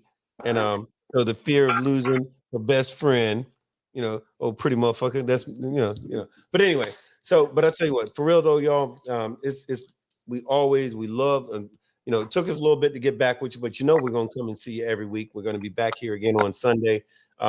But I guess we'll go ahead and wrap it up. Also, if y'all, we're gonna play that new intro that we're playing around with. Some of y'all seen it at the beginning. We're gonna play it again. So when we wrap up, we're gonna play that so y'all can check that out. I think that shit is hot like fucking fire. Kenyatta put that together for us. So it's a work in progress. But what were you saying, Frost? One more thing for everybody to keep in mind. If you're not part of the Big Boneyard Facebook group or chat, go join that. Make sure you like, share, and subscribe the show. And we are working on getting the Discord servers up and going, hoping that we should have them all ready by this weekend. Oh, right on. Start getting the invites and the links and all that sent out by this weekend. So hopefully we'll be ready to go by then. Like, I don't know what that is, but Frost said it's some great shit. So I said, okay. Explain to everybody what Discord is, Frost. Yeah, please. So Discord is a platform with a bunch of different servers. You can do a lot on it. It's completely encrypted. It's got video, it's got text and chat, it's got everything, voice. You can talk, you can share everything. I've already got all of the Boneyard videos from start to finish, from the very first episode up until as soon as we get done with this one. I'll have it on there tonight. They're all on there right now, but there's going to be a welcome room, there's going to be a chat room, there's going to be question and answers room. If anybody has questions and answers and they're not able to get on here while everyone's live on the show to ask those questions, there will be a spot in it on the Discord. That way they can go on there and do all that. Everybody's more than welcome to answer the questions as well. It ain't just got to be the panel. Trying to get everybody to be more social and more involved. It'll help grow the Boneyard as a community itself. Okay, right on. So it sounds like it's like a Facebook group on steroids is kind of sort of what I'm hearing, but more private. Kind of, because yeah. it's encrypted.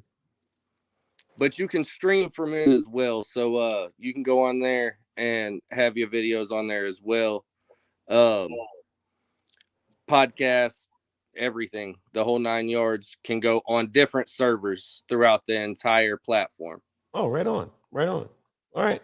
So, but yeah, look, so first of all, Frost, for what you do, thanks, because I would love to say that I understand a lot of this stuff, but Archbishop won't let me learn shit because he keep me riding motorcycles all the time. I don't want to ride motorcycles all the time. It's fucking bully making me ride fucking motorcycles.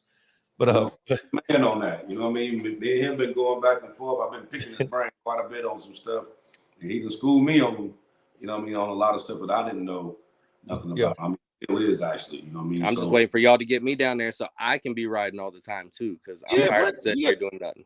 Man, we got 12 months of summer. You need to stop playing. We got 12 months of summer in this motherfucker, man. Yeah, I know, because you're talking about 50 degrees is cold. No, I said 60 degrees is cold. 60 degrees, that's even worse. Yeah, 60. That ain't nothing. That's worse. Well, look, the Archbishop say that shit because he was in Ohio and Kentucky and all those cold places. But for those of us that've been in Florida for more than 20 minutes, it is cold. Look, It's my religion.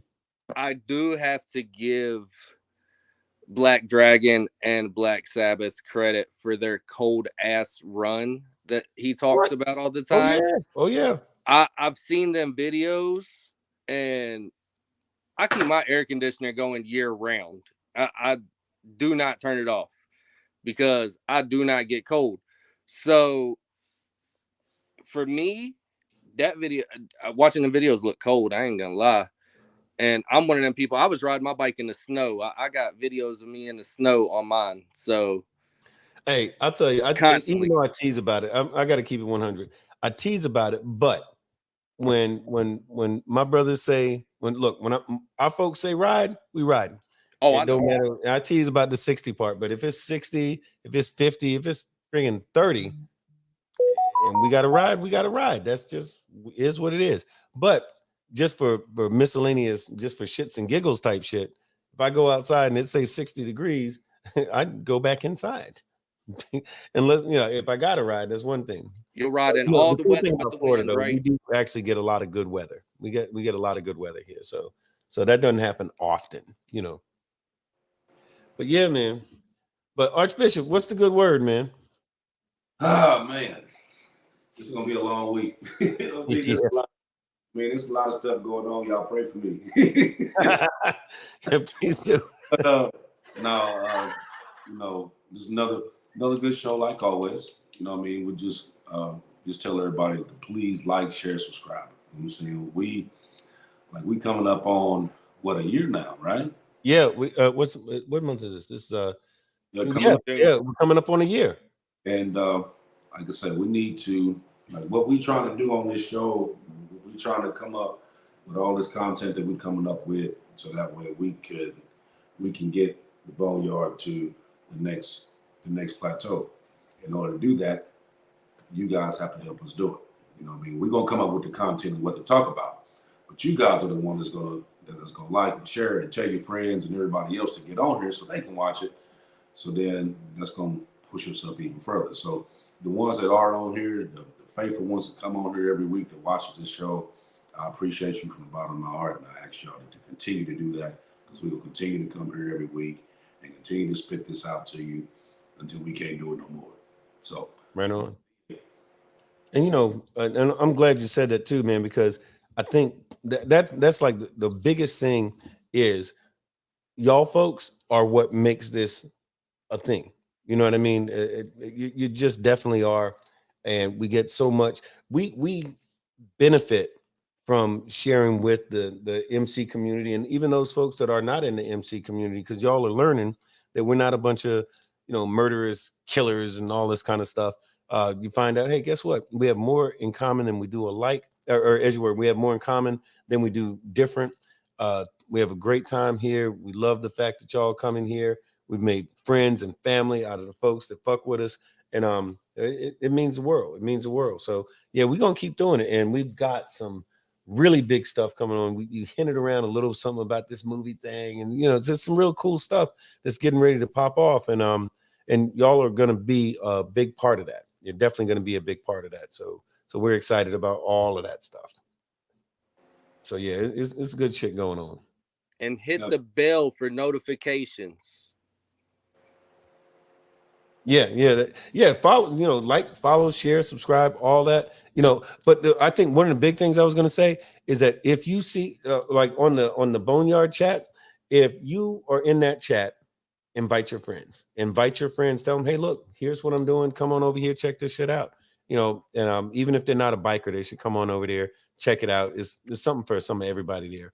Don't get it wrong. We like the motorcycles, and we get down like we get down.